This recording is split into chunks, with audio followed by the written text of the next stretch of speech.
starting this, how to start this. Hello, Internet! This is the Amateur Hour, your infrequent football podcast on the Deep Listens Network. Not football video games, football. Which football? You'll have to keep listening to find out. I'm joined, as always, by the lovely Tyler Grav Redacted. Borgmaster, it's always a pleasure. I should have introduced myself, shouldn't I? I am Adam Borgmaster Redacted. I'm the one talking right now. And we're joined by a very special guest this time, Mr. Jeff Electric Viking. I can use your last name, right? It's out there. Fuck it, yeah, go ahead. It's Rud. Okay, all right, Rud. There you go, Rud. It's Rud. He's one rude dude. Yeah, from the frozen north. Dashing Donnie Rud. It's gonna be my dumb wrestling name if I ever got into that business. And we are here this time in the off season because the NFL is on break, but there are other kinds of football out there. No, not that one, and not that one either. We're actually here today to talk about Canadian football because in Canada they play football and not that football, real football. We think. Is that a true statement, Mr. Rud? Do you want to talk about the history of that? Because there's a dumb, long story. Okay, well, I think we should start with the fundamentals. My first question is, what is Canada? Okay, so I have like two responses to that. If we really want to go there, or do we want to just steer past this conversation? Because I think it's worth talking about. Yeah, go ahead, go off. So this is a constitutional republic with a monarch as the head of state, as represented by a governor general. It has a parliament. It's made up of 10 provinces. It's 3 territories up to the north. It's about 40 million people here. It's a multicultural country. It's okay. I am in a social work program up here, and a very big plank of that social work program is Indigenous education and networking with local Indigenous and First Nations groups and learning more about their concerns. And one of the most profound ways I've had Canada framed to me from that perspective is this is basically an extraction corporation set up by the English Crown to take resources out of Turtle Island. It's basically a lumber yard with a small army. And recently gas. Yeah. So do you ride like a moose every day to work, or? So I live in a town the town of Redacted, that is kind of noted for bike culture shit of all things. So there's a bunch of mountain bikes around here. So one of the first things we did is we both got e-bikes. So I don't ride a moose, and honestly, I haven't ridden that e-bike a lot because one of the other things that happens out here is it rains, I don't know, 190 days out of the year, but it kind of stopped doing that lately. So, hoping to do more of that. Wait, you mean like it's raining fewer days a year? Yeah, like lately it's actually gotten we're in the part of the year where it stops raining, and there's a couple weeks that are, for lack of a better word, nice. And then about 2 weeks after that is when all the local fire brigades are like, hey, so water restrictions are starting. It just gets completely dry. Okay, so it's a dry season there. Yeah, it's a feature of the American and Canadian West, it turns out. So. Okay, well, since it rains so much, is it like Japan where there's like 100 words for rain? Different kinds of rain? Yeah, like local First Nations dialect, like where I live around here, they speak Kwakwala is the language. There are several different words for several different types of rain. Yeah. Okay. Fascinating. So why does this British colonial possession play America's God's own football? But not the right way. So here's I have pulled up an article to confirm some of the specific details, but I had the general one already in mind. So, rugby. Are you familiar with rugby? Is that where guys just grope each other on a field? Basically, Yeah. guys, lads and lassies. Oh, okay. So there have been ball sports for a while. We've been doing this as a species, competing for various things for a while. In 1874, yes, we're going to put a date on this. On May 14th, there was a sport game that happened between Harvard University and McGill University. Now, if you're an American, you probably know what Harvard is, and you probably don't know what McGill is, but McGill is an English language university that's in Montreal. They played what was then called rugby football between these two schools. And they played basically two different rule sets. As it happens, the Canadian version, the one that the McGill people brought down, is the one that folks at Harvard kind of liked. So they started hacking on that sport. And then a certain Joe Heisman kind of hacked on it a little more. And what ultimately evolved out of that is gridiron football. Yeah, like significantly later, like the 20s. I mean, he was you're like from in the Georgia. teens, 20s. Yeah, I'm talking to a Georgia guy about Joe Heisman, so you could tell me anything and I would just believe you. He once won a game 222-0. Would you believe that? Yeah, he that's one of the best videos on the entire internet. But so the case could be made that Canadians kind of actually invented gridiron football in the sense that we kind of taught Harvard how to play it, and that Harvard rugby football program kind of propagated across. One of the first great rivalry gridiron football things, like, period, is the, like, Princeton... Was it Princeton or Yale versus Harvard? I think it's Yale-Harvard, isn't it? It's Yale-Harvard, yeah. It was just called The Game. I mean, for, Army like, a Navy very long time. is the big old one. Yeah. I mean, Army Navy, and then like, it becomes Heisman and the Georgia and Georgia Tech and rah. So we go from there. But Canada can lay some claim to kind of inventing gridiron football. Now, what they've done with it is kind of take that original game that the McGill Redmen, as they were called back in those days. I'm sorry, They're what? called the Cardinals. Yeah, like Redman. He's it's a great. Oh yeah. Yeah. So Redman invented football, as it's known. I don't remember what their actual mascot. Doesn't particularly matter. They played a sport that was, if I'm not mistaken, 12 people on a side. And on the American side, they whittled down to 11, and instead of playing on a rugby-sized pitch, they played on a smaller pitch, which turned into the football field that you all know and love as an NFL field. Up here, what you have is basically, in like the linguistic world, would be like language isolate, like an evolutionary backwater, basically, where there have been some changes. There have actually been quite a few. But you could make the case that the version of gridiron football that's played up here is a little closer to the thing that they kind of tried to play 150 years ago. And that comes with some really weird shit, if you've not seen it. So that's like very, very, very, very origins of the thing, and has nothing to do with today, basically. Okay, so the Canadians were playing football when they weren't snowed under. While Ohio was inventing the NFL, and John Heisman was actually making all the rules for everything. Yeah. And it's all 100 years ago. So where does the CFL come from, and why they rip off the naming convention? So that history, I'm gonna have to either pull from Wiki or just tell you what I've got in my head. But In your head. In my head, so professionalized teams. Professional sports teams as a concept is really like about 150-ish years old in general. So like some of the oldest baseball teams in the United States, they like point back to sort of the post-US Civil War period. And Canada, oddly enough, same thing.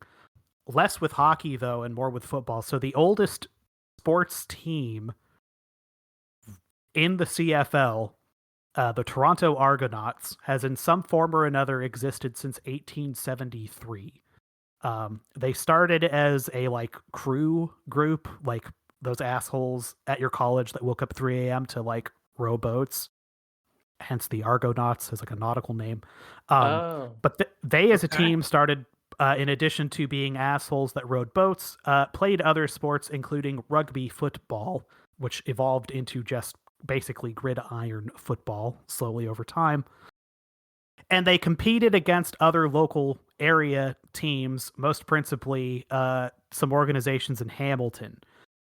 And so there's this kind of collegiate-ish, sort of like varsity-ish, football-ish thing existing in Eastern Canada where like the mass of the population of the country lives. That becomes kind of its own professionalized organization over time, which may or may not have just been called the CFL. I don't think it was. That's in Eastern Canada, which, to simplify things, is basically Ontario East. So, your Toronto, your Montreal, the Maritimes, everything west of that has kind of its own separate history and had its own kind of professionalized league. So to really, really do sort of a gross simplification, the CFL is the result of a merger, a very AFL, CFL-like merger. Not AFL, AFL, NFL. Because it was just the American Football League for, the 7 years it existed, right? Yeah. It was like 1960 to 67. So there was a Western rugby football league that competed for its own hardware, and then sort of an Eastern Canada one. Those merged in, I think, 1958 and became the modern CFL, an organization which has basically had 9 teams since 1958. I say basically because it's not basically. It's actually way dumber than that. Yeah, I do have some questions about that, but we're in the 50s right now. So we're in the 50s. Yeah, so like classically, like the teams that existed in the 1950s basically still exist to this day. The fun feature has been except when they didn't. So over the years, a team has generally kind of disappeared every 10 years or so, primarily in the East. Okay. The ownership situation in the league right now is purportedly better than it's kind of ever been. So the odds of that happening are lower than they were 2 years ago. But we're still at 9. 9 is an odd number. We can talk about that a little bit. Yeah, it's a very odd number. Yeah. So when you say the teams disappear, is it like they disband and someone else has to make a new team nearby, or do they get sold and renamed? They run out of money and just fucking disappear into the ether. So this happened. The two that have really folded were the Montreal football team, which put a bookmark there, and then the Ottawa football team, put another bookmark there. Those are now healthy, happy organizations that have fan bases and are doing okay. The fun feature with the Ottawa team is when those leagues merged in 1958, this 9-team league had 2 teams, this is a Simpsons bit, that were called the Rough Riders, because the Saskatchewan Rough Riders, 1 word, and the Ottawa Rough Riders, 2 words with a space, 2 separate clubs. So this league formed with 2 teams with the same fucking name. And this state of affairs existed until 1995 when Ottawa functionally ran out of money. They were kind of a bad club for a long time prior to that. Put a bookmark on the 90s too, because there's other dumb shit that happened. Yeah, I was going to ask, yes. When Montreal disappeared, that was also money situation, basically. The fun thing with Montreal is they disappeared, I was saying like the late 70s, early 80s. They reemerged for a couple years, rebranded as the Montreal Concords, which was literally a reference to the jet at the time, which was partially built in Canada. There was some sort of Bombardier deal, I think, in there. That folded after a couple years and then didn't exist for a while. So there was kind of overlapping periods where there were 8 teams. The way that this got handled was there is a town basically in like the geographic middle of Canada called Winnipeg. Maybe you've heard of it. And that has been classically one of the Western League or Western Division teams. In the years that Ottawa and Montreal were not in, Winnipeg just got shifted eastward to simplify things. So they've been kind of the wobbly one in terms of like what region they are playing in. And when you look at a map, like, of where these teams are located, the entire Eastern Division is actually pretty tight. Like, the sort of Toronto to Montreal corridor is not long. And then you look at the Western Conference and you're like, holy shit. Like, it's like thousands of kilometers between these cities to get around. So Winnipeg is not particularly close to anything, to be honest, but it's like very not close to Eastern, like the GTA area. So that was spicy. Not the case anymore, though. They play in the West. Everything's fine. It's fine. It's fine. Fine. Okay, so why are they called the Blue Bombers? So off the dome, during the Second World War, the Allied side moved a bunch of Air Force or proto-Air Force training stuff into interior Canada because it was going to be very safe from like probable German or Japanese bombing. So there's a lot of sort of Royal Canadian Air Corps history stuff tied in there. I think that's the association. Oh, okay, because I just think of like Mega Man when you say Blue Bomber. Yeah, you get the Blue Bomber and you get the Blue Blaze, and you get they should all be dumb video game references. All the yeah, but we should talk about some of the team names, I guess. Well, no, let's go through some of the very dumb history first. Grav, did you have something? No, I was going to ask why you have two divisions with 5 teams in one and 4 in the other, but Electric Viking did an excellent job in answering that question. Yeah, the long. So what the dream of the CFL has been for really about 40 years.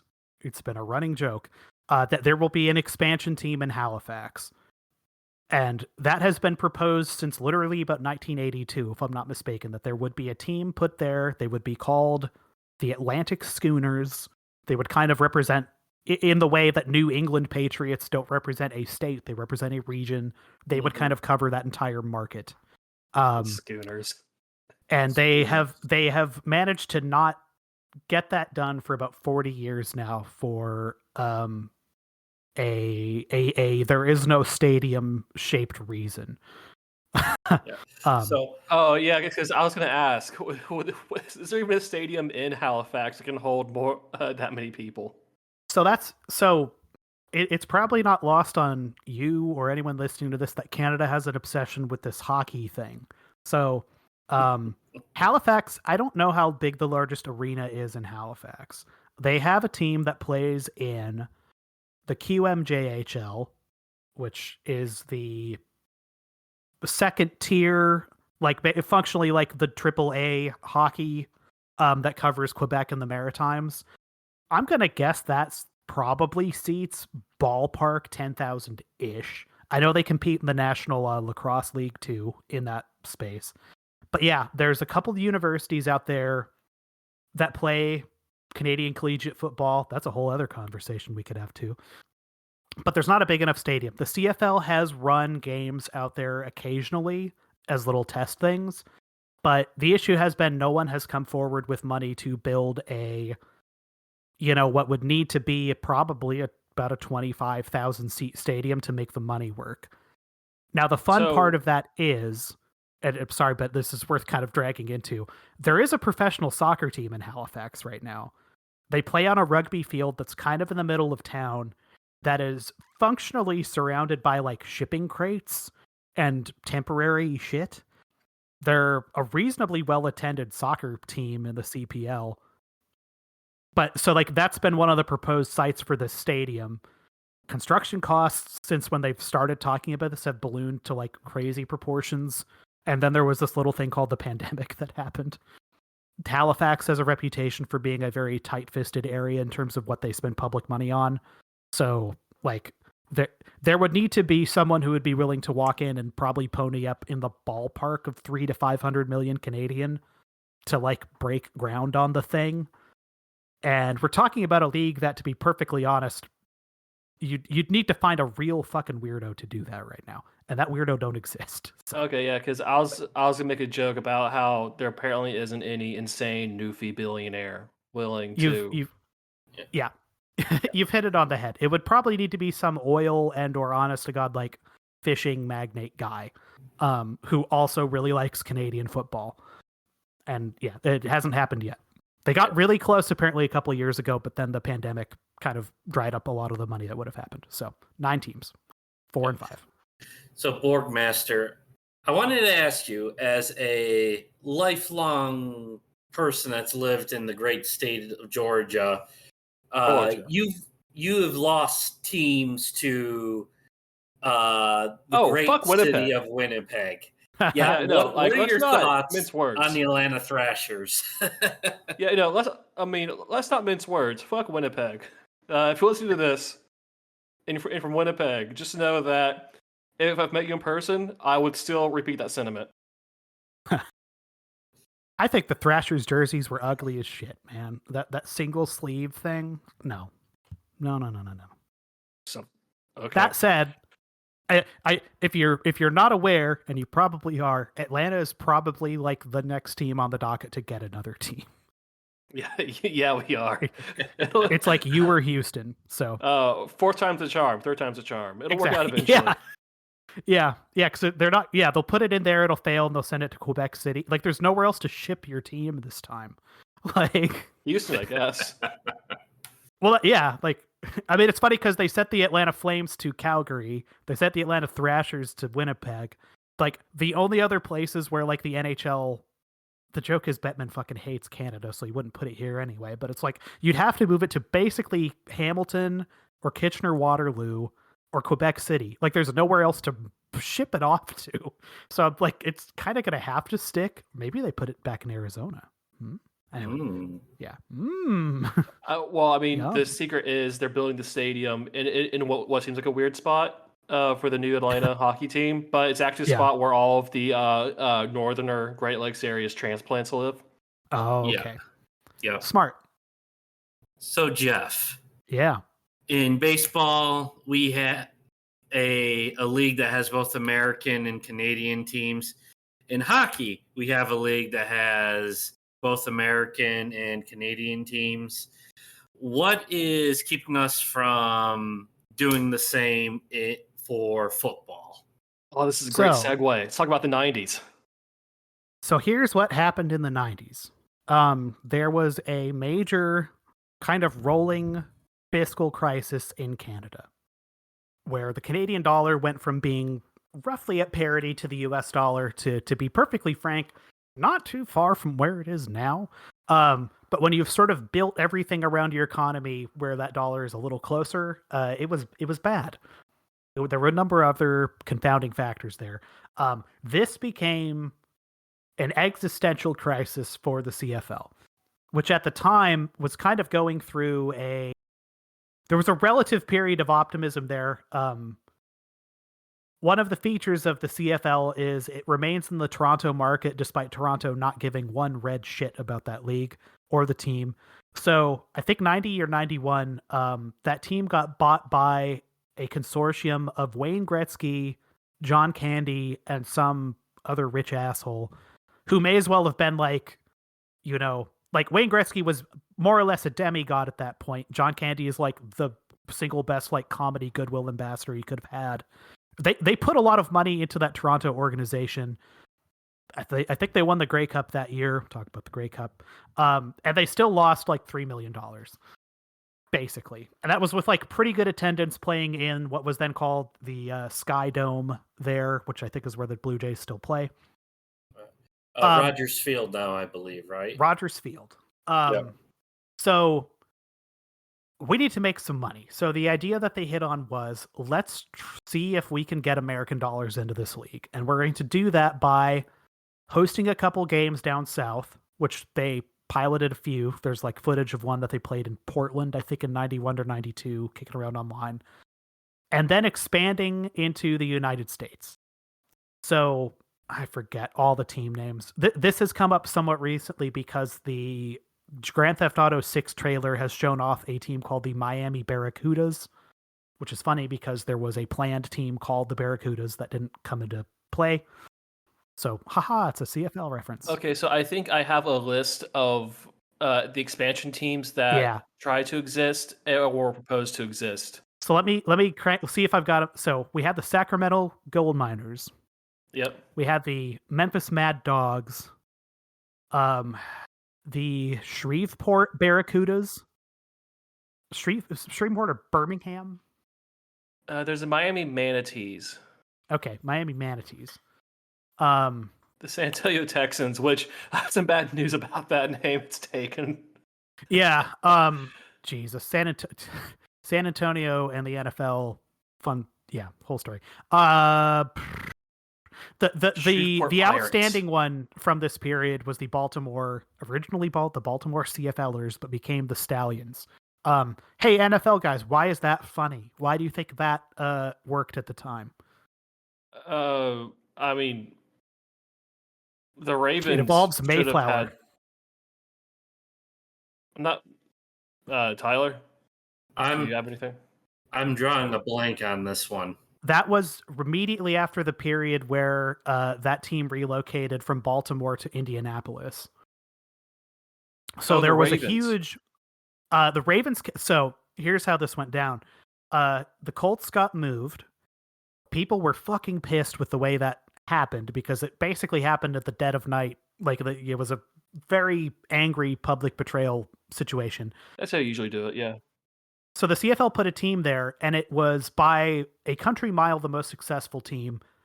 To wit, it is the first and will be probably forever the only American team to have their names etched on the Grey Cup, which is to say they won a CFL championship game in their brief existence. And they called themselves the Stallions, and they would do this thing where they would, every time they would score or pull something off, the announcer would be like, who I think was like kind of the, you have your stadium announcer dudes that people get familiar with. I think they just hired the guy that worked for the Baltimore Colts for a very long time. And they'd be like, another touchdown from your Baltimore. And he'd do this big pause and the whole audience would go, Colts. And then he'd go, Stallions. Like they knew what they were doing. So they beat Calgary in the Grey Cup game in 1995. And then the next day, the NFL announced that the Baltimore Ravens would be expanding back into Baltimore. And the interest in that team went from like reasonably well-attended games, to be honest, to fucking zero Kaputski. Because of course it did. It was basically a substitute good. And to be honest, one of the only successful ones, because the other teams were playing in kind of semi-rented college spaces and not drawing, you really notice when a football game's well attended, and then you notice when it's really not. This has been the thing with the UFL and the AAF and the XFL and all these kind of like when you watch those games on television, it's fucking startling how poorly attended they actually are. Like Except it's really for the St. Louis wild. Battlehawks. That's just it. It's like the one. So this has been the thing that has come up occasionally in CFL circles is like, you could put a team in St. Louis though. And it's like, I don't know if you could, like for a variety of reasons. There's one very specific reason why, which we could get to, but it's like, I think they're kind of served by the Battlehawks. To be honest, I wouldn't be surprised if the NFL doesn't pay attention to that and at some point look into St. Louis. Because like, clearly there's a market there. Like for as pissed off as they probably were when that team left, and they clearly were. People that still remains kind of a sports town and a football town particularly. So like I know that facility, I think it's the Wells Fargo Dome or whatever it is. Not the the thing I'll say is all my relatives are from Wisconsin. Going to Lambeau Field to see the Packers play is functionally impossible. So every time they would go see the Packers, they would actually go see them when they played St. Louis because you could actually buy tickets because they weren't like hereditarily owned by a handful of families in like Door County. So I have a fondness for the St. Louis football organization just based on that. Yeah, and St. Louis has been done dirty by the NFL 100%. a number of times. I did want to bring up that the San Antonio Texans, in their 1 year of existence, played in the Alamo Dome, which is now currently the home of the San Antonio Brahmas of the UFL. So they keep trying. They keep trying to make Alamo Dome a thing. I've been in that building several times for several different events, and like to be honest, it kind of sucks You've probably seen the interior of it enough on TV over the years. Like, it is a weirdly shaped dome. But I mean, I think that's where they ran the Saints out of for 2 years. And anyone who is like, look, man, the Dallas Cowboys kind of own most of that state. But if you're telling me that the NFL has not considered San Antonio as an expansion market, I would call you a fucking liar. I think it could kind of work. It's just like there's other places you would probably still go first in the US, St. Louis being like the really obvious one. Probably going back to San Diego makes more sense too. Anyway. Would you take San Antonio over an expansion in like Austin, Texas? For the population, it's a bigger town. Like there's like a money case to be made somewhere along the way, probably, but like considering they would probably run it out of the Alamo Dome for at least a while till they got a new stadium built. That's not going to happen overnight. Would you consider Oakland?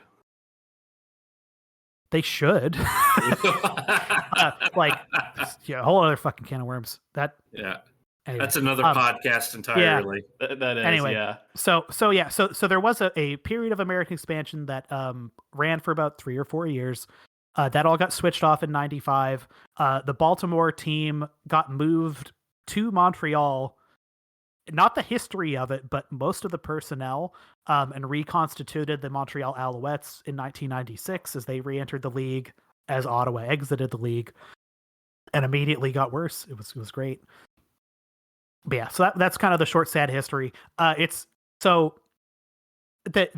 an overriding feature of the CFL that you have to understand to really appreciate the difference. And to be clear, this is something that other leagues do. To spend about 30 seconds on this, if you were to say rank and stack the professional gridiron football organizations on planet Earth, you'd put the NFL at the top. Like, don't fucking kid yourself. I would honestly say the CFL has to wind up in that 2 spot. I think the UFL has a lot of talent in there. So, like, to be honest, it's like it's competitive, but I don't think the pay is as good. So I think you'd put it in number 3. I really mean that. I think it's actually still worse than the CFL, despite being kind of a different sport. Below that, you would actually put the X League in Japan. I was going to bring that up. Which is surprisingly old. It's like 50 plus years old. It has like a number of teams, like hundreds of players. Below that, I would probably put the European League of Football, which is kind of got some spare parts from NFL Europe in it, but is really its own thing. It's been running for less than a decade. There's some personnel, specifically coaching kind of movement between the CFL and the ELF that's kind of interesting. I bring that up specifically because the X League and the ELF both engage in similar behavior to what I'm about to describe, which is the ratio. The ratio. Dun, dun, dun. So here's the thing. We talked a little, I mentioned collegiate sports a little bit. The United States produces many things. We produce a lot of Bud Light. We produce a lot of guns. We produce a lot of medical debt. And we produce a lot of football players. I don't know how many colleges, not like even going outside of like Division I, NCAA, FCS football, how many college football programs there are in the United States, but it's hundreds? Hundreds, yeah. Because 1,000? FBS is 100-something, FCS is even more. Yeah, like there's a very rich ecology of young men who play football for 4 years at a semi-professional level. Semi-pro level, yeah. Yeah, because with the NIL stuff now, I feel like that gets even fucking weirder. But Yeah. Oh, you have an answer, Tyler? Yeah, I just plugged it into Google. There are approximately 772 4-year colleges and universities in the United States that offer football programs, and that's NCAA 1, 2, and 3. So 772. For argument's sake, I'm going to say 45.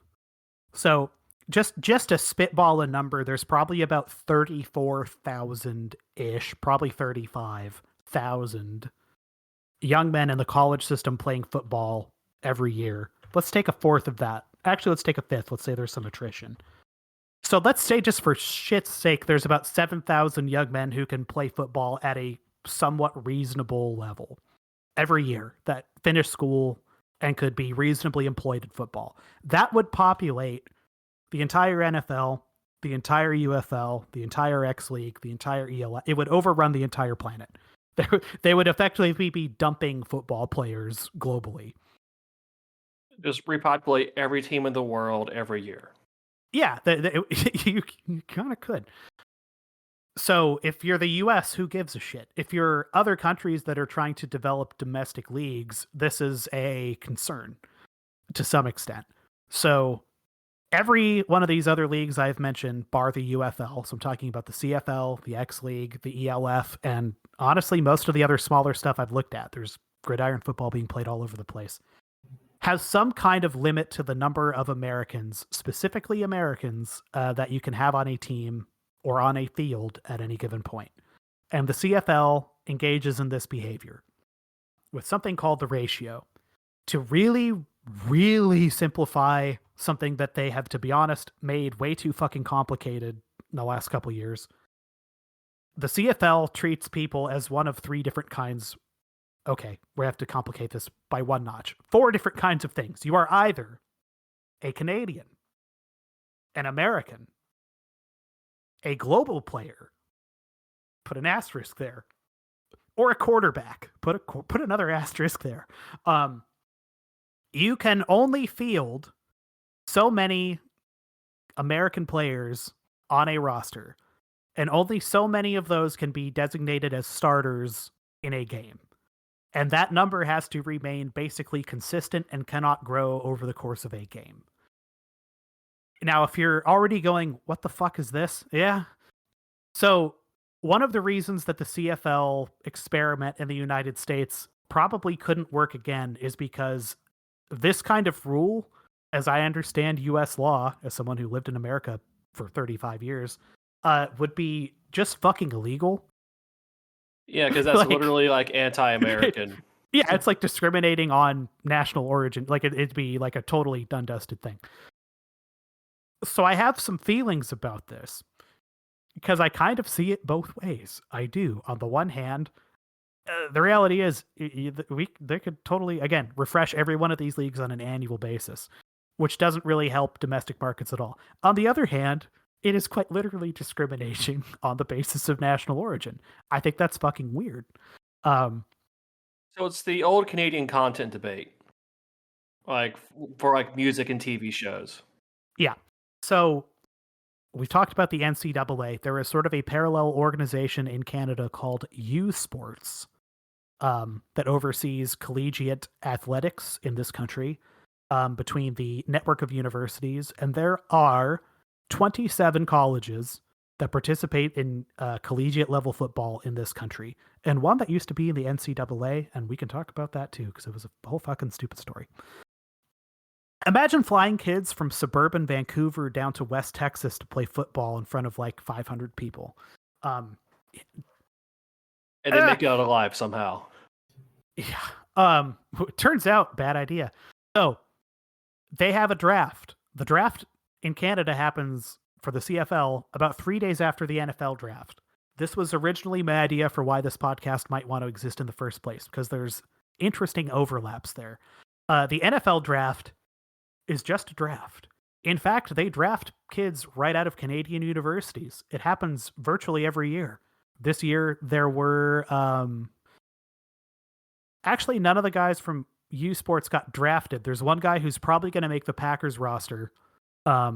It's looking increasingly likely that that's going to happen, who came from a Canadian university. Last year, there were, I think, 6 guys that got taken that were Canadians that got picked in the NFL draft, and I think half of them came from U Sports. Most of them are linemen. Very good linemen country. NFL always needs linemen. And that's weird. So here's been the fun thing, like the classic, here's how these teams have been constructed for a while now. It's 5 very large Canadians that you put on the O-line, and then you find one or two that can just about catch a ball pretty well, and then the rest of that team is Americans wherever you can put them. It's like O and D linemen, your quote unquote not skilled positions, basically. Mm-hmm. And these are just like Kodiak Bears in uniforms, right? I mean, just enormous men who are, like, to be honest, pretty good linemen. Like that the fun feature of the CFL draft is pretty consistently.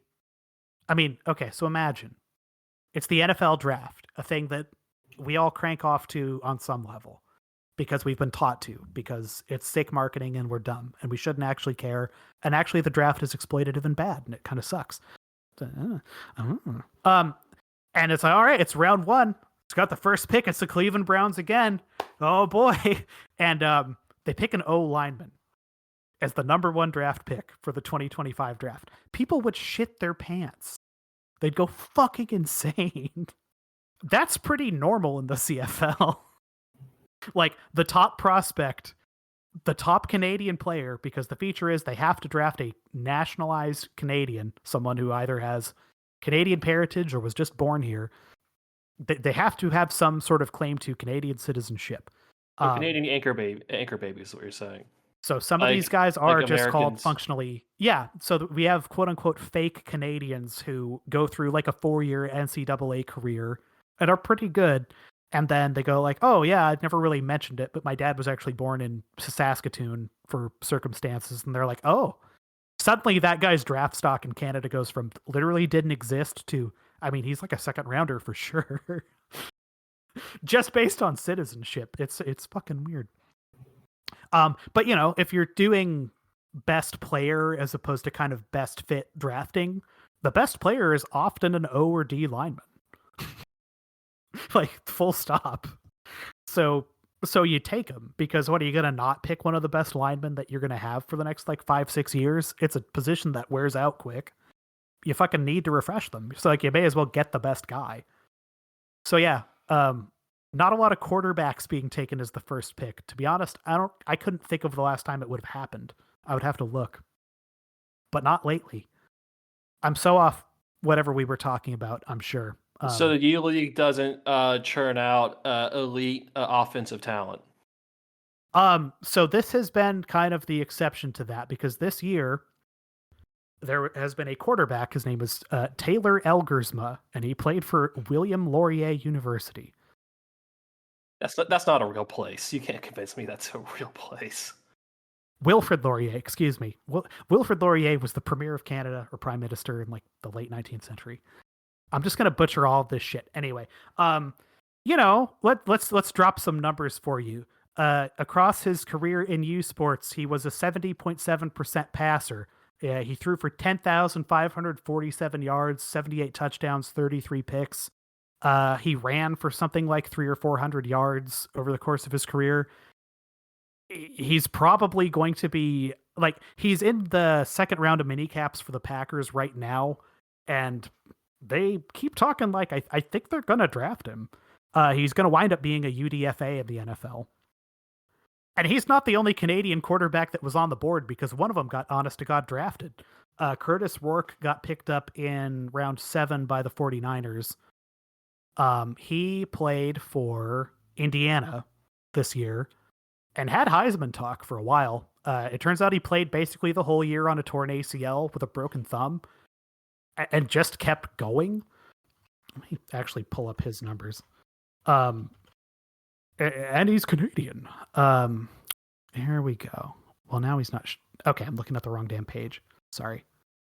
Okay, so Canadians can play football. They can play football. They can play skill position footage football. Of this. Yeah.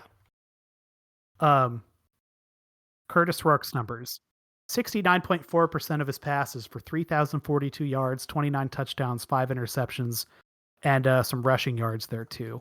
He came 10th in Heisman voting. Okay, well, the Steelers need a QB, so we'll keep an eye on that. Yeah. All right, so we now know what Canadian is. It is a British extraction operation on a national scale. We know what Canadian football is. It is the sliding doors alt reality American football. Thank you. Yeah, you're welcome for that. And it has attempted to be more than 9 teams, but their fate is to be 9 teams because Canada's just that odd. So, who are these guys? What are these teams? Shall we go east to west or west to east? East to west. East Coast of the Beast Coast. Barf. Okay, so when you're starting the East Coast, we first tip our hat to the Atlantic Schooners, who are undefeated. And then we go to Montreal, which is not particularly close to the East Coast in the grand scheme of things. The Montreal Alouettes, also known as l'Alouette de Montreal, they play historically in Olympique Stadium, except for they don't anymore because they haven't for a while. The stadium situations in the CFL are all kind of fun. So, the Alouettes of Montreal play in Percival Molson Stadium, aka Stade Percival Molson, which is a part of McGill. Remember those guys? It's a horseshoe stadium. It's honestly a really awesome location. And it's also, I think, the smallest place that is run in the CFL. I think packed full, that place seats 19,000 something. Like packed full. It's a really nice location, but it's just not really big enough. However, Why are they named after a children's song? I don't know the exact answer to that. Asshole. There is every one of these has some fun reference, I am sure. I couldn't tell you that one. So here's the thing. They've been all right the last couple years. They won the Grey Cup 2 years ago. They went to the final this last year that wound up actually being played in Montreal. The main feature of them is just their location situation is kind of a not great one. That's down to where they play and the fact that their practice facilities are also like not really existent. McGill is a weird college in the sense that it's been built over about 200 years and it's not centrally located across Montreal. So if you're not careful booking classes there, you'll wind up having to like get on a bus and ride for an hour to catch another class in another part of town. And the Alouettes, not relatedly necessarily, but similarly, are kind of spread out and kind of a bummer to play for. That said, their Grey Cup run 2 years ago got a lot of seats in an asses or vice versa. And the ownership crisis that they were going through 2 years ago got resolved when they got bought basically lock, stock, and barrel by one Pierre Carl Pelado, the owner of TVA Sports and a bunch of other things, and a noted Quebecois separatist man. This has been kind of a spicy ongoing thing because he was saying things like, fuck it, man, I'm just here to support Montreal. It's great.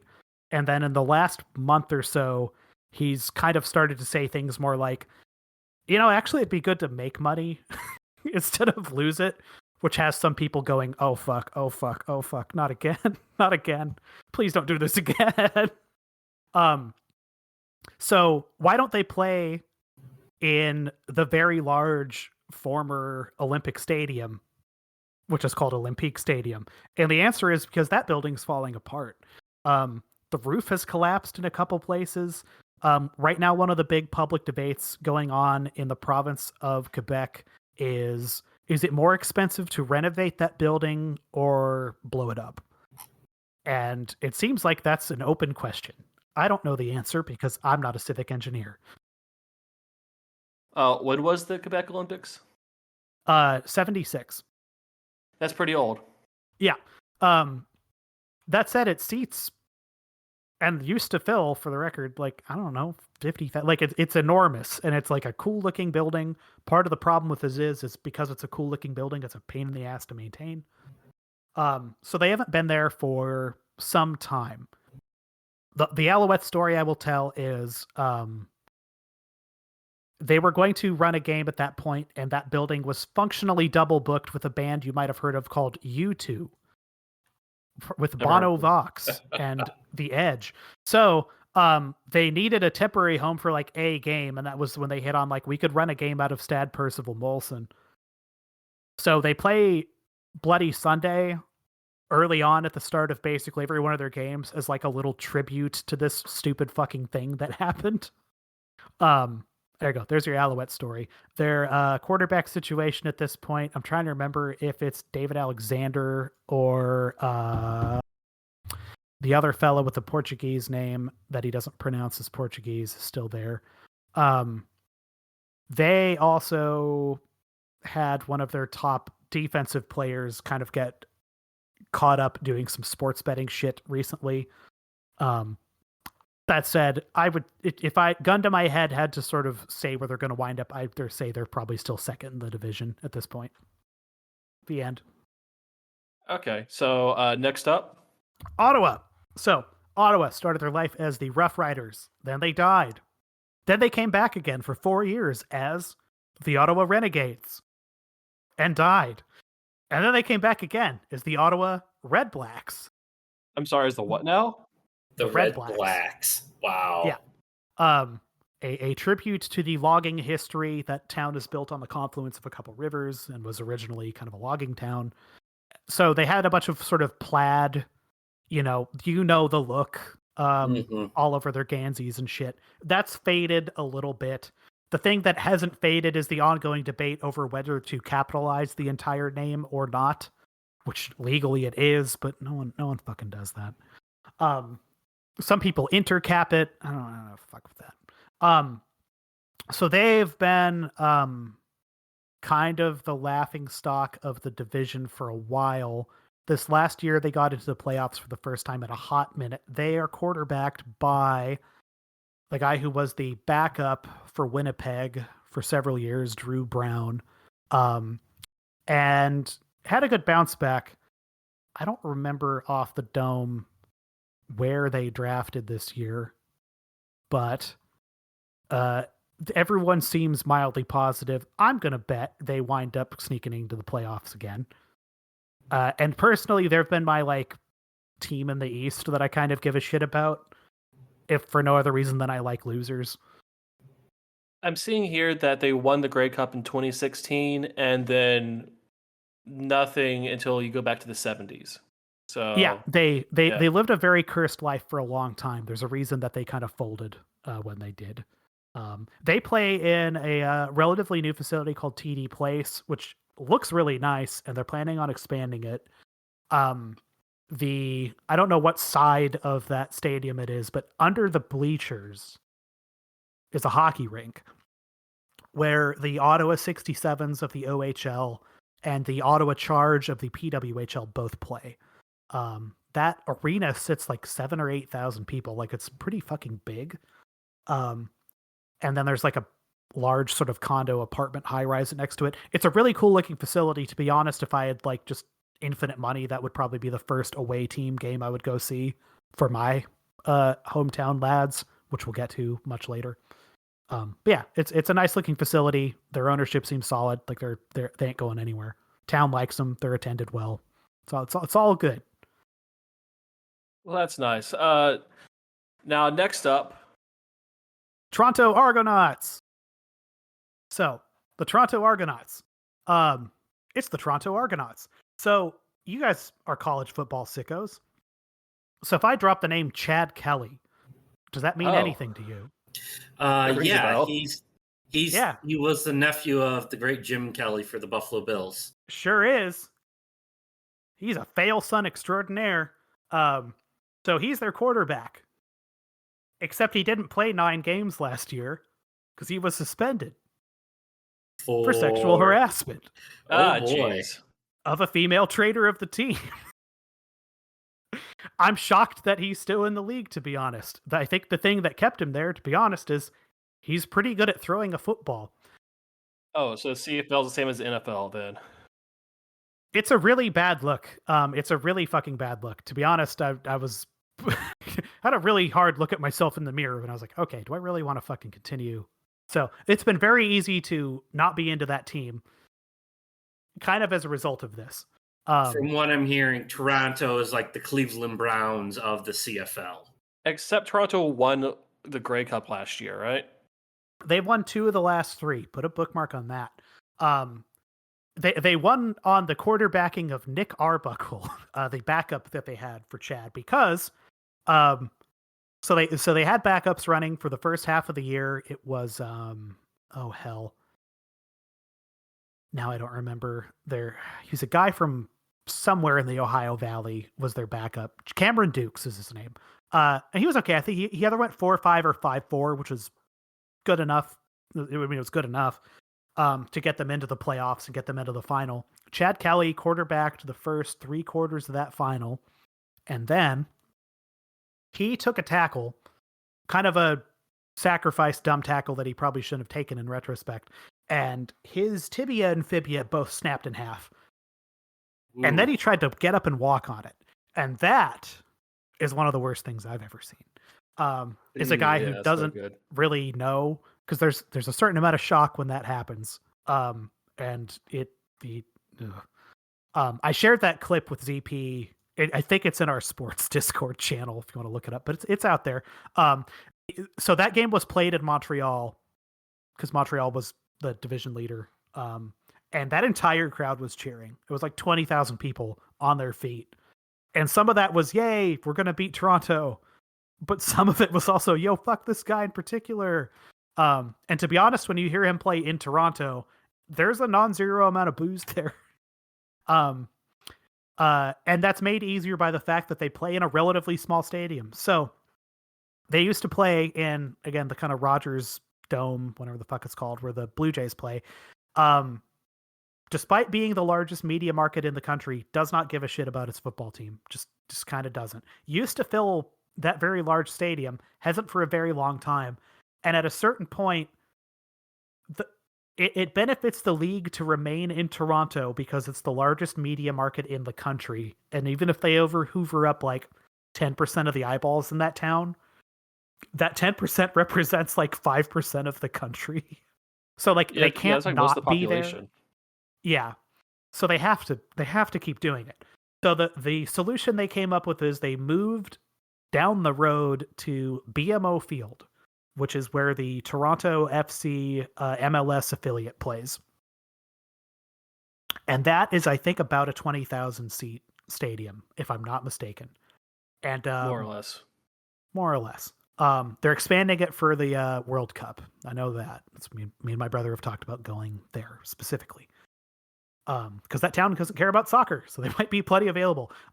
Their attendance is okay. When they went on their run in 2022, honestly, it kind of spiked attendance and things were looking pretty good. Then, I guess that was 2023, whatever. Then we had, assault allegations, and it's kind of trickled back down. So the thing is, like, their attendance can kind of be what it will be, but they can't really afford to not keep doing that. And they've been helped by the fact that the football has been pretty good. So for what it's worth. But yeah, his continued career in the league is, I think, a real black mark. That said, their ownership, I think their general manager at this point is Pinball Clemens, who's a remarkable, specifically kickoff returner, bookmark on CFL special team stuff, and like a beloved local sports figure, and is kind of big on the schmucky sort of dinner speech circuit in Eastern Canada to this day based on his CFL career. So it's very easy to sort of trot him out and make people feel good of a certain age. But yeah, it stinks. I don't think he'll be missed. That's a guy who's had a lot of chances in America. The CFL kind of was the last chance he was going to get anywhere. It should be noted that one John Manziel played in the league not too long ago, too, for reference. Okay. Yeah, he had a 1-year career in Montreal. You should hear him talk about it. He drank a lot. Shock. Anyway, Toronto. Oh, he did that in Cleveland too. Yeah, weird. Fucking Texas guy. Who'd have thought? So that's Toronto. All right. So our last team in the East, Hamilton. So, the hit Broadway musical Hamilton. Yes. So, Now I can't remember that fucking dude's. I hate Hamilton so much. It sucks so much. Holy shit. Fuck Hamilton. I fucking hate Hamilton. It sucks. It's bad. I mean, it was good when it came out. You get like one Ah. good Broadway musical like a decade, and that was that one for that decade. Here's what I'm gonna say. I've never written one good song that people liked. So like I'm impressed by it and that's fine. Like I'm not it's just very not for me. So that's okay. Hamilton. So the NHL, you have to talk about this. Canada likes hockey. Canada has 7 NHL teams. There are a couple media markets in Canada that have been seeking pro hockey teams at that level for a very, very, very, very long time, and it hasn't happened. Hamilton is kind of one of those, and Hamilton's never had it. They had very early in professional hockey's career or existence a team that I think was called the Hamilton Bulldogs, that hasn't existed for like a century or more. So what Hamilton has had is a CFL team. And it actually had 2. It had the Hamilton Tigers and the Hamilton Wildcats. And those merged at some point in the past into the Hamilton Tiger Cats. Oh, that explains the name. There you go. So that's your explanation. For a long time, they played in a facility called Ivor Wynne Stadium, who I think is named after a coach. That was renoed, demolished, and replaced by Tim Hortons Field. Yes, that one. In the last decade, that place seats about 20,000+. These numbers are important because we'll talk about gate stuff at some point, maybe. And it's really nice in the sense that it's new and kind of modern looking, but it's kind of basic too. Like you can tell that they trimmed a couple corners to like get this done. It's also the location of the CFL, and I think there's the Canadian Football Hall of Fame is in Hamilton. So it's a town that really likes its team. And that's good because they have not won a Grey Cup since 1999, which is the longest Grey Cup drought in the league at this point. They lost to the Blue Bombers twice in the last decade. Looks like. So they have, for the last 2 years, been under the auspicious quarterbacking of one Bo Levi Mitchell, who won 2 Grey Cups with Calgary in like a 6-year period. He is approaching the end of his playing days, but he last year was probably a couple votes away from being the most outstanding player in the league. He had a remarkable year, considering that the team didn't make the playoffs in a playoff where 3 of the 4 teams from the division make the playoffs, and they didn't pull that. I think they went 4-14. Wasn't his fault though. He fucking killed it. I think he threw for like 4,000 yards or something last year. Like he went nuts, like thermo fucking nuclear. The Joe Burrow of the CFL. It fucking yeah. God bless. So yeah, they had the number 2 draft pick as a result of their record last year, and they went linebacker with a Canadian player. People are anticipating them being pretty good, and the way Bo Levi Mitchell has been talking in the news, he has basically been saying he has been sort of mind palacing his retirement, and he would really like to retire on top. So, like, you're on a wing and a prayer with them, but I don't know. Like, it's, some people would use the term bum fight, but like between them and Ottawa, it's going to be scrappy to see who I think is in that 3rd conference divisional place for the playoffs. But I'd put my money on Ottawa. I would. I feel better about it. That said, their fans are probably the craziest ones in the East. Like they are the CFL market, like the old head one in Eastern Canada by far. So if you're looking for like a homer pick, that's the one that's going to be in Eastern Canada. No mistake. Oh, okay. So they're the best team to root for in the Eastern Division. Yeah. Okay. So now we move on to the West. It's a very odd division because there's 5. Yeah. And we start with the motherfuckers. Yeah. Cursed motherfuckers. So Winnipeg, the Winnipeg Blue Bombers. So, so you're gonna look at the trade dress of this team and go, that's just the Huskies. What the fuck? It's a slightly different W.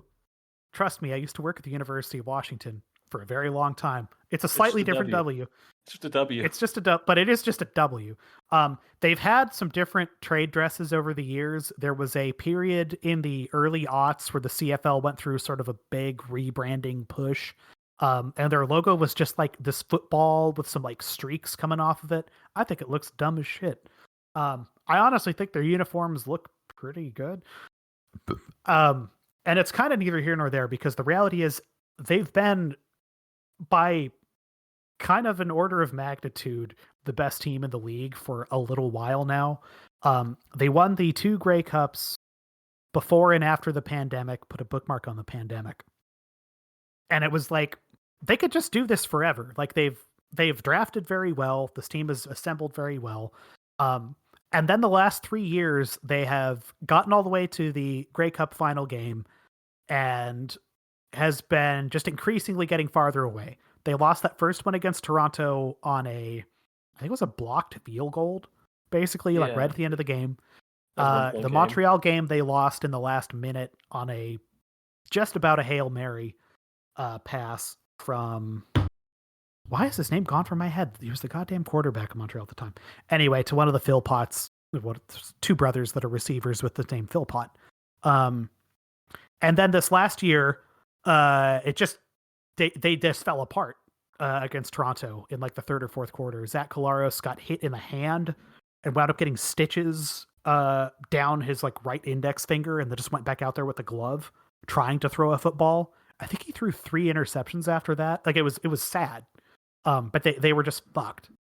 And the sad thing about that is, and people got punished for it because they got rid of their OC after this, they have the single best player in the CFL right now, and he's their running back, Brady Oliveira, who is, honest to God, I'm kind of surprised he didn't wind up getting down into the NFL, because at the end of that 2024 season, or 2023 season, he kicked the tires for a good 6 months trying to get a job down there. And he's really fucking good. Like he's genuinely like a fucking unbelievably good running back.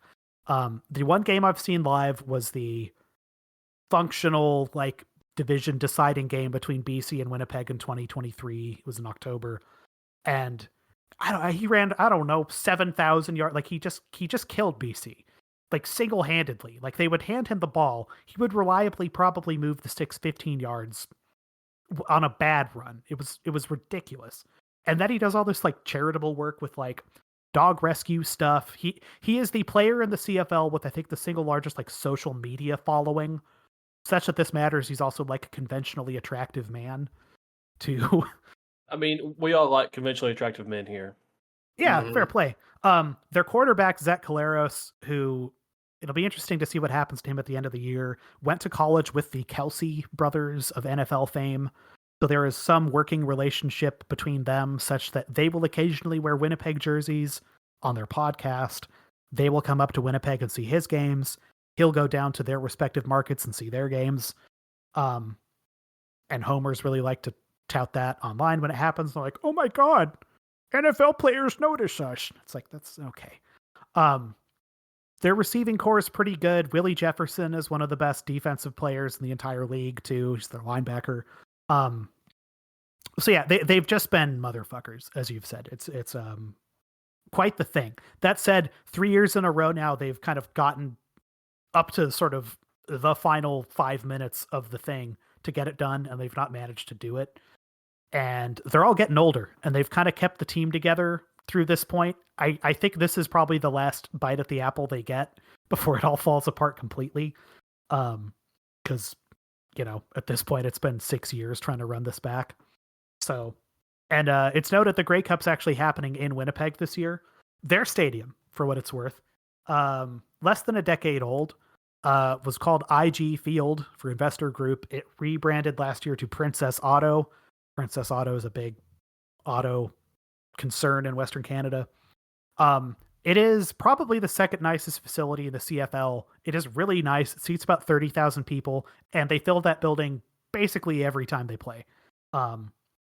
It is, depending on the day, the first or second most important market in the CFL in terms of like attendance, gate, all of that, merchandise sales, you name it. And it's Winnipeg. The town's got like 600,000 people or something. Yeah, so it's a town built. Well, it's not really a town built around a football team like Green Bay is, but it's. We'll get to that. Oh yeah, so we're actually about to get to that, right? Yeah. So they are.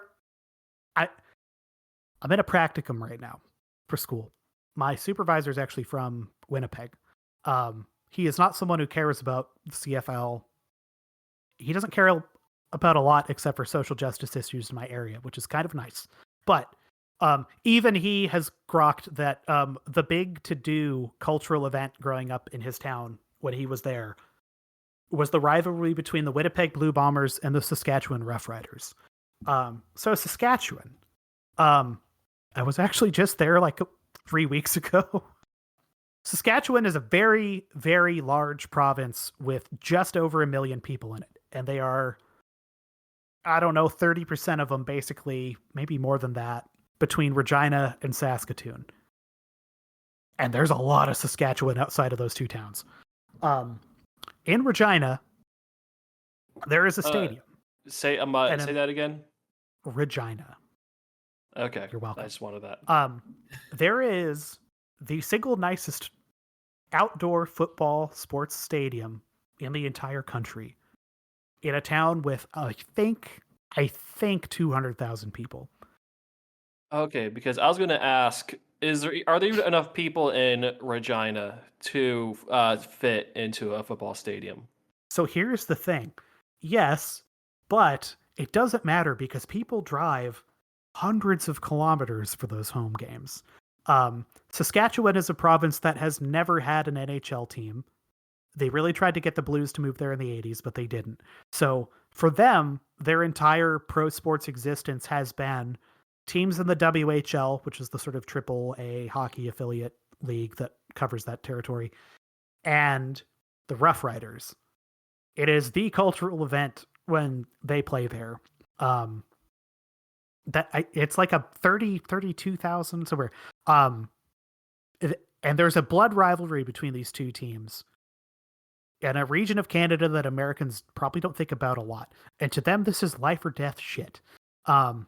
It is one of those, Yankees, Red Sox, kind of Bears, Packers, pick your like sports rivalry, like old sports rivalry where it's like, we could fucking suck ass all year, but if we notch at least like 2 wins against these guys, doesn't matter. Like if we could take a series against them, all fine. It's okay. It's actually not all fine, but so they play and have played on Labor Day against each other every year since the Hills were young, basically. And then there's a rematch the week after that. At some point about 20 years ago, I'm trying to remember who this was attributed to. It was someone in Manitoba. It might have been the mayor of Winnipeg. Doesn't really matter. Said something to the effect of like, I don't really give a shit about people in Saskatchewan. It's just a bunch of banjo playing hillbillies. And people really latched onto that on either side.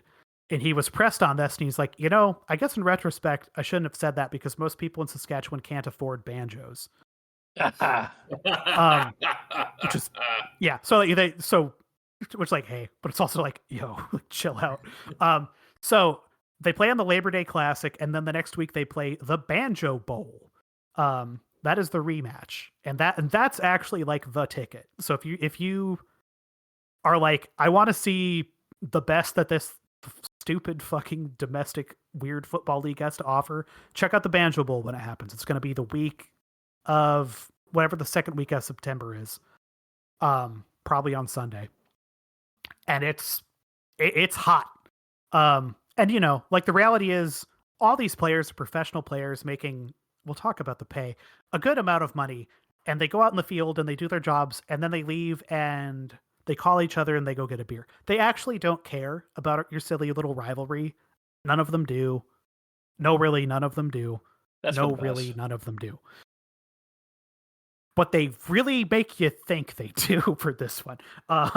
They take it quite seriously. They're quarterbacked by a geriatric guy whose name I have forgotten, who's good at his job. He's had a string of injuries.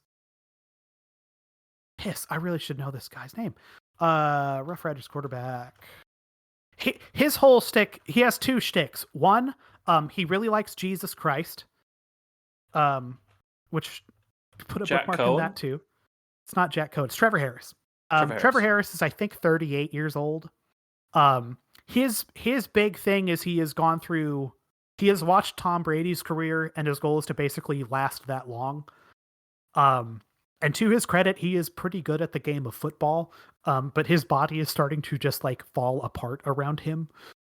So they are one of the two Canadian teams that drafted a quarterback this year relatively high, because they need to start thinking about their future. So it'll be interesting what happens. They made the playoffs last year. The actually Western final was between Winnipeg and Saskatchewan. That could happen again this year. Winnipeg would really like that. Honestly, the CFL marketing people would love that too, because they sell a shitload of merchandise to these prairie folk. And only in that province to 1 million people. But it's really not like I've been in several other parts of like British Columbia now, and I see Rough Riders merchandise around here. And this is not a big popular league. So yeah, they are absolutely the Packers comp. Okay, and also like they're publicly owned. I'm seeing here. Yeah, so there's another parallel. Winnipeg's also basically publicly owned. The Edmonton franchise, which we'll talk about in a little bit, was publicly owned until about the middle of last year. Probably for the best in that instance, in terms of it's probably better that team exists than not. But it's kind of a bummer that didn't last. That's what I'd say there. Weird to own anything, right? All right, so the Rough Riders are the Green Bay Packers of Canada. Yeah. Okay. So next, why does Alberta have two teams? Because there's two large enough towns to float them. That's the answer. Same reason that it has two NHL teams. Same reason that for a time it had two Canadian Premier League teams too. But it turns out Edmonton actually doesn't really give a shit about soccer. Weird. So where do you want to go first? Do you want to go south? Do you want to go north? Let's go south of the north. Okay, so as a BC resident, I have to say fuck Calgary. Here is my pertinent to the Calgary Stampeders story, which is the name of the team. I was pet sitting for a little while in Tacoma, Washington. I went into the house of an older gal. She had some dogs she needed to watch. She was going to the NCAA championship game that year. That was Washington, Michigan. That would have been 2024, right? It was last year. Yeah. So I was like, okay, so you're talking about sports. And I was like, yeah, I watched some football. Honestly, I've been watching quite a bit of CFL stuff. I watched a lot of NCAA. She's like, oh yeah, I've got a my son plays up there. And I was like, oh. She's like, yeah, he's a quarterback. I was like, oh, okay. There's like 9 of those. And then I looked at the wall and I was like, oh shit, you're Vernon Adams Jr.'s mom. Vernon Adams Jr. Played for Eastern Washington for like 2 or 3 years, and he was in Oregon for one of those. He was the quarterback. A lot of the players in the CFL are journeymen, but he was the quarterback for the BC Lions for the last couple years until they brought in Nathan Rourke again. We'll talk about that. So he has been traded to Calgary.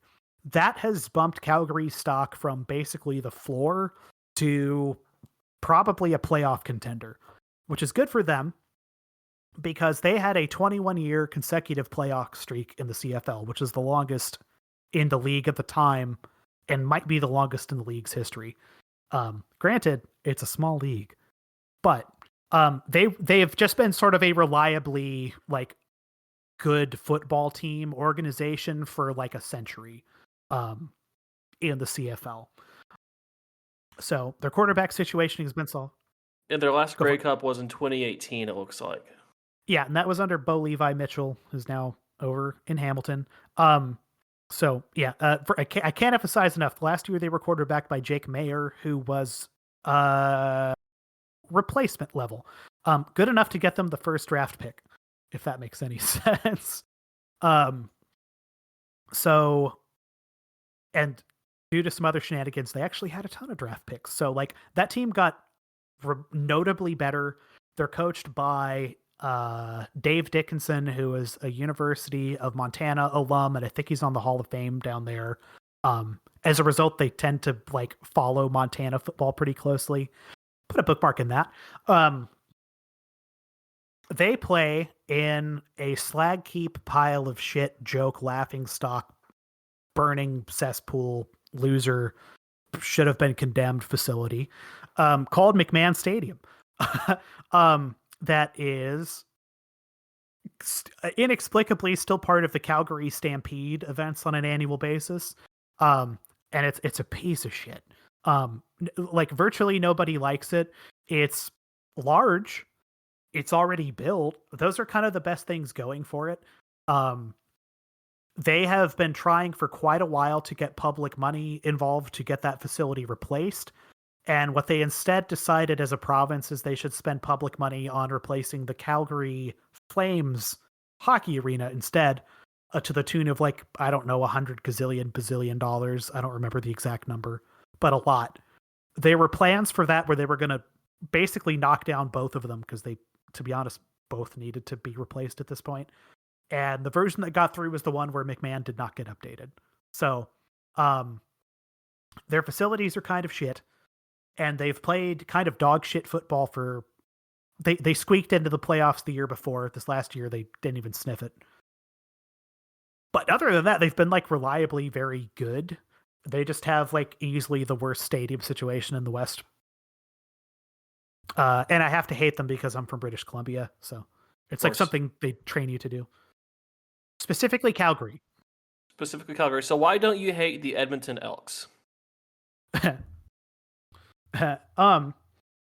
Oh, don't you mean the slur? Yes. Also, it appears they had a Washington football team event happen last decade. Yeah. So I'm going to use a word that I don't generally use because I have a problem with it, but I will say, just to put it out there, that for this team's existence for a very, very long time, they were the Edmonton Eskimos. Now, if you don't know about what this word is, it's not a word that people who live in the far north of Canada, the Inuk people, use to describe themselves. Okay? And such that they do, it's not a positive connotation. So, it's probably for the best that that is dead and buried and gone. What they have replaced it with, the Edmonton Elks, is certainly kind of bland. The big feature that it's allowed them to do is keep most of their trade lettering stuff, which is literally just like two E's sort of offset on a green field, which I think actually looks kind of good. But yeah, so they play in a talk about how they play. I didn't even talk about the players. So they are one of the teams in the league with a Canadian quarterback. His name is Trey Ford. He has a brother in the league whose name is Tyrell Ford, who was nearly the most outstanding defensive player in the league last year. In fact, he might have. So they're the other Ford brothers. And they're the other Ford brothers. Yes. Yeah, different dynasty. Trey Ford is really good. He's a very pocket scrambly guy. I think he's 25 or 26 years of age. And like you've sort of seen him put it together.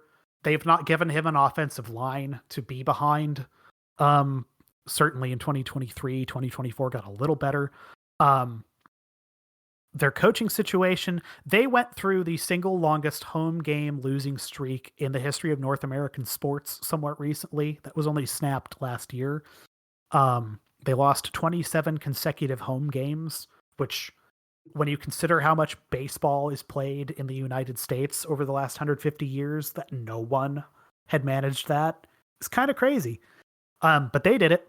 I'm thinking this year, but my fingers crossed. I think they squeak in. I think they're going to do it. I think they've put it together. The coaching situation's better. They play in Commonwealth Stadium, which was built for the Commonwealth Games in the 80s. It's a big, cool-looking stadium that is way too big for them. Because they were so dog shit for so long, the issue was they really had a hard time filling this enormous, cavernous outdoor facility. And I mean, like 40,000. I don't like it's huge. Like 54,000. Okay, the city has 1 million people in it. Mm-hmm. Okay, I mean, the Commonwealth Games are, as a country that's not in the Commonwealth, it's kind of missed by, I think, a lot of Americans, but the Commonwealth Games are like a pretty big deal for the countries that participate in them. And I think it was the 1980 games were held in Edmonton, but they built that because it's what they anticipated filling. And for many years, they could fill that stadium just to watch the Edmonton football team play football. But yeah, the last 2 years, they've like tarped off the upper deck because like fucking no one's coming to this loser team. They were papering up. They tried all sorts of shit. To the point where their numbers have been pretty bad fiscally. So they wound up getting taken into private ownership. I forget the guy who bought the team. He seems Larry like Thompson? someone who actually gives a shit. I'd believe any name you said. I'm sure you said one. Better hands than they probably were in, because considering the managerial malfeasance kind of at most levels, everything from like personnel to hiring to coaching decisions, like just soup to nuts, they were kind of not being run very well. I don't know if that's all a function of being publicly or privately owned, but now it's owned by someone who can put a lot of personal time and attention into making sure it's not a slag heap because he's got his own money on the line. So everyone seems a little happier and a little less worried about the long-term viability of that team. The issue, as always, is what are you going to do when that stadium actually falls apart? Because the plan for all these teams, if the stadiums fall apart for them, is there isn't a plan. So, and they're outside of Calgary, maybe the team most in need of something else on the team level. The issue with Montreal is more than a team problem. It's like a Canada problem on some level. It's a Quebec problem. Kinda, yeah. Like they're so much of this comes down to stadiums. Like it's really weird the way these get built and like the kind of events that you're trying to draw to your town, right? Because you look at like SoFi Stadium or that fucking monstrosity they built in Las Vegas. Like, you can get 65, 75, like however, Jerry lands 100,000 people, some ridiculous number. Like you can put people in that building because people will go to NFL games and they'll just pay and show up and then bitch about like, Black Lives Matter stuff being shoved down their throat, whatever. But like they'll keep going. And then you've got the stadium that sort of sits there. It's like, okay, are concerts going to come in and fill this space? Like what events are we going to get in here where it actually makes sense to operate a building this big? And in markets like LA, New York, Dallas, Houston, you can have an 85,000 seat arena and plausibly get big enough acts to like keep doing that. In Canada, I think the single biggest venue they've got is probably that Rogers, the baseball stadium there in Toronto. We'll talk about BC in a second, but I mean, like, those are big, but like in terms of like stuff you'd build today, it's like most towns are suited by having a reasonably large hockey arena and some sort of outdoor venue for when, frickin' whoever Boys to Men goes on a reunion tour. I mean, like Drake or Bieber could fill up Rogers. Drake or Bieber, and so we'll talk about BC Place here in a moment, but it's been done within the CFL too, like kind of concert series stuff. But like when you're trying to get public money to build one of these enormous stadiums, they kind of look at like, okay, well, here's what we can do with our stadium arena footprint now. How are we actually served building a 35,000 seat stadium for something that's going to play in here 9 games a year and then maybe a playoff game?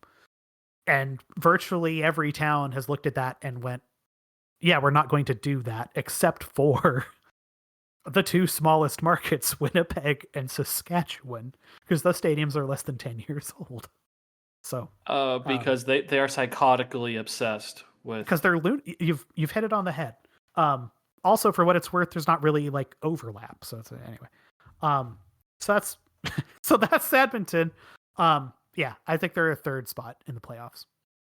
Okay, so now we get to the home team. My boys, the Lions, the BC Lions, named after a rock formation. The Detroit Lions. Everyone's. Shush. Okay, the fun thing was we had a linebacker named Matthew Betts, who moved from the BC Lions to the Detroit Lions last year for a time. And he didn't stick there. He wound up coming back up. They paid him. They backed up the fucking truck for him. Holy shit. Put a bookmark in the payroll part of this too. So they're my lads. I like them. They play in BC Place in downtown BC. I don't know when that actually was built or for what, but I've been in there. It is a domed arena that's got kind of an openable dome. It's kind of a canvas thing. It looks really cool. I think the attendance in there is about 50,000 if it's like full. Generally, they'll get 25-ish thousand to go out for a game. But the opener last year, they actually filled it. And it's because they got Curtis Jackson. They got Fitty. Did he? I know your guys are just like salivating at the thought. Did he get his skull back? I tell you what he didn't get back is all the people that left after his show ended. But they sold the place out, and then like probably about a third of the people left. They hosted the Grey Cup last year, and they had the Jonas Brothers Band play the halftime show. Perhaps you have heard of them, huh? Are they like in their? Aren't they like 40 now? Yeah. To be honest, they put on an okay show, but I was like, this. Okay. It's worth okay. So Saskatchewan hosted the Grey Cup 2 years prior to this, and they were going to have. Saskatchewan likes country music. Country music's actually pretty popular up here. The Florida Georgia Line play the halftime. Oh god. And yeah. It was right at a period where I don't know all the details of this, but apparently there was some sort of dispute within that band that was so heated that their halftime show, they actually had half of the Florida Georgia Line. So just the Florida line then. Yeah. Which is everyone, like, it's very easy to fucking dunk on. But they've had like Shania Twain, Green Day did the one a couple years ago. Like, Bret Michaels is going to play the home opener for Calgary in a month. It's, the thing with BC is they have a private owner. His name is Amar Doman, and he has money. He has a lot of money. So he basically privately funded A, that 50 Cent show, B, Jonas Brothers, C, a bunch of the festivities that have happened in town, which I've seen, and they put on quite a bit of event shit around the arena for what it's worth, or stadium. And he also spent a lot of money just on players. So they went over the salary cap by, in CFL terms, an astronomical amount, so much that they actually lost their first 2 draft picks last year. The trade-off is they've gotten to retain Matthew Betts, and they've got Canadian quarterback Nathan Rourke signed to the single largest contract in the CFL. And he's pretty good. He's good and he's young. And he was born in Victoria, so on the other side of the water, down the road from me. He played somewhere in the States for his college ball. I don't remember if he got drafted on which side of what, but it doesn't particularly matter. He'll be here for a while. The team's looking pretty good. I would probably say they wind up in that 2 spot. My dark horse thing that I'll say is I think Winnipeg probably bombs out. I don't think they make the playoffs this year. That's my actual scathing hot take. Whoa. I think they're too old. But yeah, between young, very good quarterback who's able to kind of get out of pocket and run very well. Very good linebacking. They're paying for a very expensive team. And I think they put on a pretty good product. Like, I don't know. I like them. I like the Lions. Of course I do. And the Lions, they haven't won their division since 2011, looks like. Yeah. So they and you how to put this. You don't have to buy the whole dance. You just need one ticket to get to the dance, So it's like it's not necessarily winning the division, it's kind of making the playoffs. So I've bookmarked a couple different things. I think the money part of this is interesting. I think the playoff part of this is interesting. So pick and choose one of those because I don't want to talk forever much longer. This is probably already too long. Okay, well, I imagine the playoffs for the CFL. You said that most of the teams get in there. So it's a 6-team playoff. So in a 9-team league. In the 9-team league, first place in the division gets a bye, and then second and third place play each other. With the exception of the crossover. So the way things break down, if you look at the Eastern Division and your third place team is worse than the fourth place team in the other division, they get knocked out. So it has happened a few times where, that 3 seed on either side is worse than the 4 seed on the other side. And so they'll just get bumped for priority and you'll put a West team in the East or the East team in the West. Which means it is possible for the entire Eastern Conference to make the playoffs. And it is also possible for only half of it to make the playoffs. And this has happened a couple times over the years. So that's the sucks to suck rule. It's the sucks to suck rule. It's 100%. So yeah, there's a semifinal, there's a final, and then they play in what is, in theory, a neutral site game. But there's a 1 in 9 chance that it's a home or away game for either one of these teams. And yeah, they contest the Grey Cup. They have contested that cup 111 times so far. It is older than the NFL itself. So this will be Grey Cup 112 is happening this year. It's very big. It is. The base of it is like kind of odd looking. It's very like conical. But like if you the sort NHL of Cup. It's picture the Stanley Cup and then like add a weird angle to it, and you've got the right idea. You could also just use the internet and look it up. Oh yeah, I'm looking at it right now. Like it kind of reminds me of like almost like a skyscraper. Yeah, like if you cut off the trophy part of it, it looks like it's a building you would see like in some downtown area. All right, you know what? Take the trophy part off the top, paint it blue, and then put it on your arm, and that's a Magman blaster. We've made it all the way back. We did it. We did it. Full circle. Yeah. So the other fun feature to really sort of frame a lot of this, like things to know in terms of like, how is this actually different from the NFL besides the obvious? Which I guess because we haven't said they play 3 downs instead of 4, the field is like 12 yards wider and 30 yards longer. The end zones are twice as long. It's a 55-yard field. The Rouge exists. Oh yeah, we bury the lead on all the weird rule differences. Yeah. The play clock is shorter. Honestly, one of my favorite features of it, never mind the rest of the fun weird rules, is the play clock is half as long. Like the pace of games actually just moves faster. Like I think it leads to a genuinely more watchable thing for what it's worth. There's not necessarily more plays per game. It's just less downtime. That's nice. So I like no joke. It's actually cool, guys. Like I feel like Gandalf, but yeah. But like, how do you get all the commercials in for the league to make money? Oh, they find a way. Don't worry.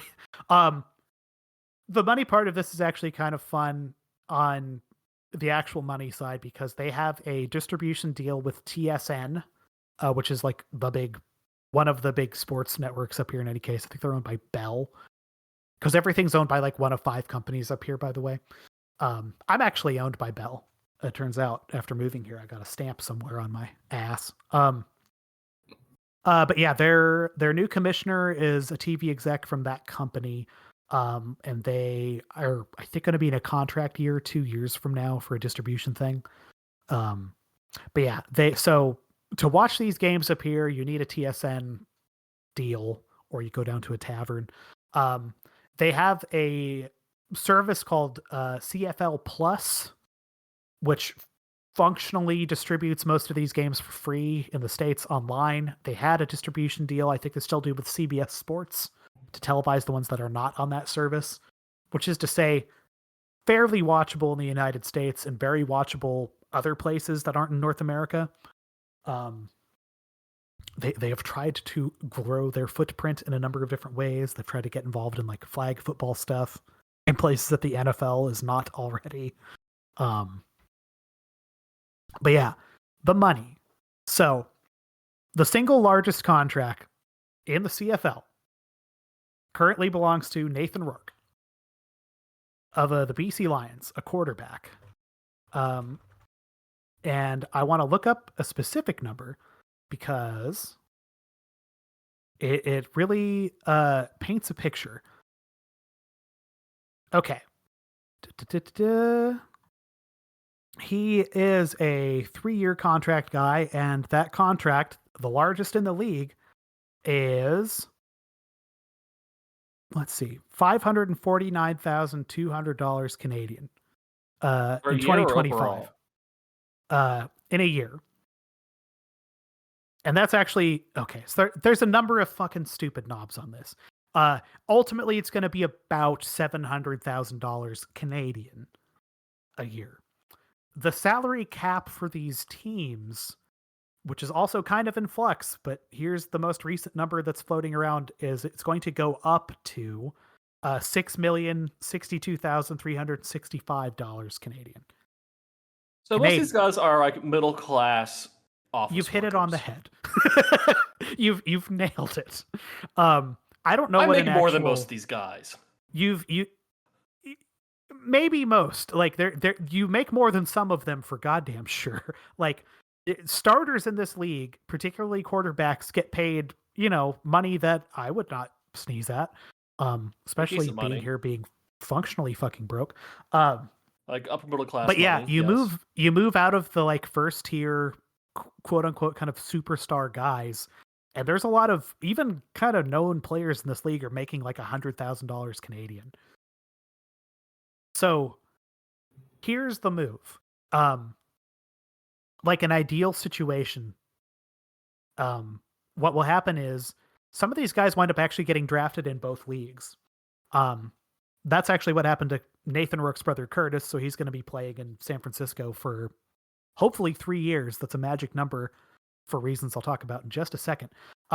So he was drafted by either Winnipeg or Saskatchewan. Doesn't really matter. After being drafted in the NFL. And to them, A, kind of a flyer, but B, he's pretty good. And C, now he's just only going to have to go get coached by whoever the quarterback coach is in San Francisco. A team that's pretty good at developing quarterbacks for as long as he wants to be down there. And while he's down there on like a starting contract, he's also going to make, I don't know, $600,000 a year, just like probably for throwing 0 passes his first year there functionally. Like he's probably not going to play a snap in the NFL that first year, like for sure. But he might stick around as a backup, a bench guy. He might get to play under a bunch of guys for a couple years, specifically 3, at which point he gets a pension from the NFL for the rest of his life, basically. And he gets entitled to a bunch of benefits. And then if he can't make a roster after a couple years, this is actually what happened to Nathan Rourke. He'll go, all right, fuck it. I have a contract up there. I've got NFL experience. I've literally played under a bunch of these guys. Basically, Saskatchewan or Winnipeg has this guy who's now an NFL product who trained under like names for 3 years, and they had to spend $0 on him. And they can sign him to a pretty big contract, and he's probably at least ready to be a backup, if not a starter at the CFL level. So they kind of treat the NFL like a farm league by accident for a couple of these guys when it works out this way. And it's not a ton, but every once in a while this will happen. And yeah, while he's down there, he'll make, probably north of $1 million doing 0 televised games. Come up there, sign a reasonably good contract, maybe stick around for a while, maybe it wasn't. But I mean, like, it's kind of hard to argue that that's like not a good football career, despite never being like, fucking Joe Montana levels of famous. I mean, but at least with the socialized healthcare up there, they won't hopefully be spending millions and millions of dollars on the extended healthcare they'll need post football career. Yeah, I'd actually be curious to know what the extended health looks like in the CFL. Should see the CFL CPA publishes that. They have a union for what it's worth too. Okay, yeah. Yeah, so it's a professionalized league that has sponsors, that has TV deals, that pays significantly more money, as far as I know, than the UFL. There's a website called 3 Down Nation that does a weekly podcast that is, I would say, pretty good. And the way they like to couch this is basically in North America, there are actually 41 professional football teams. And I think that's being like a little kind, but not really. These teams are older than half of the NFL.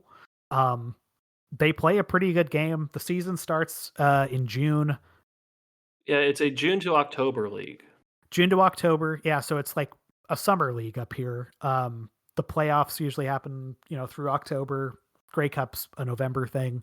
So yeah, like I would encourage anyone that is looking for not dog shit football over the summer to have a gander at it, at least. Tickets can also be pretty affordable if you want to visit Canada, is what I would say. Yes, if you're ever in Edmonton. Yeah, for whatever reason. Yaletown's fun, right next to the stadium there in BC, I hope I have answered questions, and I'm sorry I've talked for entirely too long. No, this is very educational. This might be one of the few CFL primers on the internet, actually. Well, to anyone who's been a long-term fan of the league, I would just like to say sorry for probably butchering a bunch of details, but it's been fun to kind of learn and follow this weird. That's like, I know this happens at NFL and like a lot of pro sports too, but like the one game I went to, I'll say, like it was a game that mattered. Just to, it was like the second to last game of the year. There was like, playoff ramifications on the line. And so the audience was kind of hot. It was like, I think they had like 30,000 people in BC Place that night. And it went to overtime, and they basically lost by a shoelace. BC did. So like, it was kind of a bummer. And then everyone's getting out of the concourse, and everyone just became friends like immediately. Like Winnipeg guys and BC guys, and it was basically all guys, clapping hands and taking pictures with each other. And it was like, okay, like, the vibe was very good. And I think there's like a shared, like, look, this isn't the most popular thing in the universe, and we're all kind of fucking weirdos to be interested in this so much. And like, we care about the local team or whatever, but I forget I think it was Rob Lowe, Patrick Klepek dunks on him for just like showing up to some event with a hat that just had the NFL logo on it. Yeah. Instead of a team. But I do think people are kind of like CFL fans as much as they are fans of a local, team that's closest to them. So the vibe was kind of nice, is what I would say. So there are worse places to be on a Sunday. Sounds very Canadian. Yeah, these freaking nice assholes, not worried about medical bankruptcy and yeah. They're like, "What's that?" It's like, "Oh, okay." Wait. So, Borg, I know you're in Georgia. Are you Yep. also in Georgia? Brain fart. Mr. Brain Fart, are you in Georgia right now? Name That's cunt. my middle name. Yes. I am currently in Georgia, but spiritually and mentally, I'm still from the Buffalo, New York area. Okay, so this will play with you too. So I was in a training today, going into like the social sector. So there's a lot of like sort of anti-violence trainings and those kind of stuff. So like there was sort of an anti-racism training I was in, and it was being facilitated by a nice person who's a little younger than me, and had an anecdote about the N-word card. And this room full of Canadians were like, "What's that?" And I was like, "Oh, okay, how do you explain this concept to Canadians?" um because yeah, it's a weird one. So there you go. There's a fun awkward note to end this podcast on. You're welcome. Okay, well, I was gonna find an awkward note, but I guess you beat me to it, Mr. Rude. Not a problem. Yeah. Thanks for hanging out. I might be. Did they? They posted a Giant Bomb's Dead show already, so I'm not going to be on that. But you can find me in this Discord. Oh yeah, you can find all of us in the Deep Woods Discord, where you can yell at me for my bad takes, yell at Jeff for being Canadian, and yell at Tyler about football or no, upstate New York. We refer to it as Western New York. Thank you very much. Okay, from the hip from both of you, who won the draft in the NFL? Borgmaster, you want to go first? Let's say the Titans. They're going to make a playoff run this year. God damn. They got a Canadian. They took Alec Manor, who is one of the two that got drafted. He had one game against Travis Hunter 2 years ago, I think, when Stanford played Colorado, where he just burned the shit out of Travis Hunter. I think he got 300 yards on him in a game. Like the day he comes up here is going to be like a very hot deal for the CFL, but it was enough for him to get a 4th round pick for basically that one performance. So unfortunately, he's going to play for Tennessee and probably get ground into the dust with a bunch of geriatric receivers around him. Like he's going to probably be like the most athletic one. It's going to have to like carry them around. Okay, Tyler, what's the actual answer and why is it not the Cowboys? I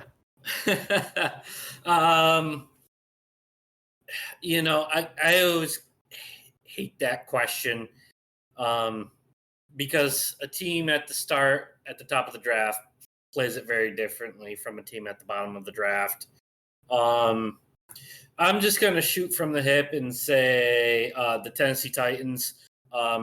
You took the best quarterback in the draft. You didn't try to get too fancy or do anything too crazy.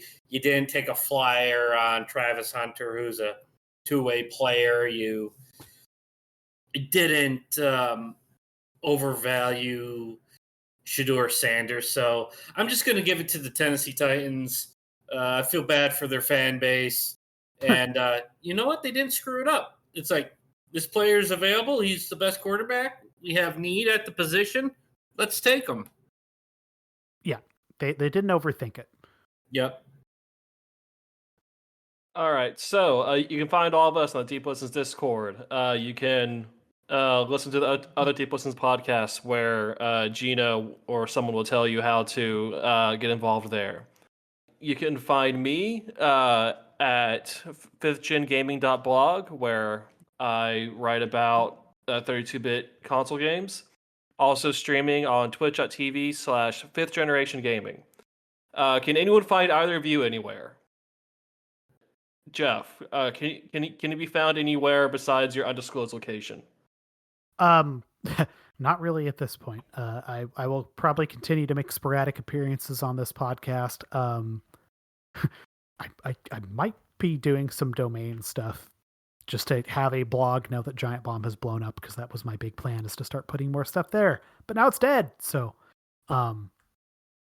Your name compendium is still up, I believe. It's still up. That renewed before I was going to turn it off. So that'll be up for another year. The end. Yep. And you actually can't find me anywhere because I am just a sentient AI created by Borgmaster to vet all his frustrations and fears onto, and to put into terrible football podcast. That is actually true. I was torn between making an AI for Gooners and making a football AI, and I went the football AI route. This is far less profitable, by the way. Wow, that got nothing. Okay, so we will see you next time, everyone, for more football in the non-football season. Goodbye, Internet. Aloha.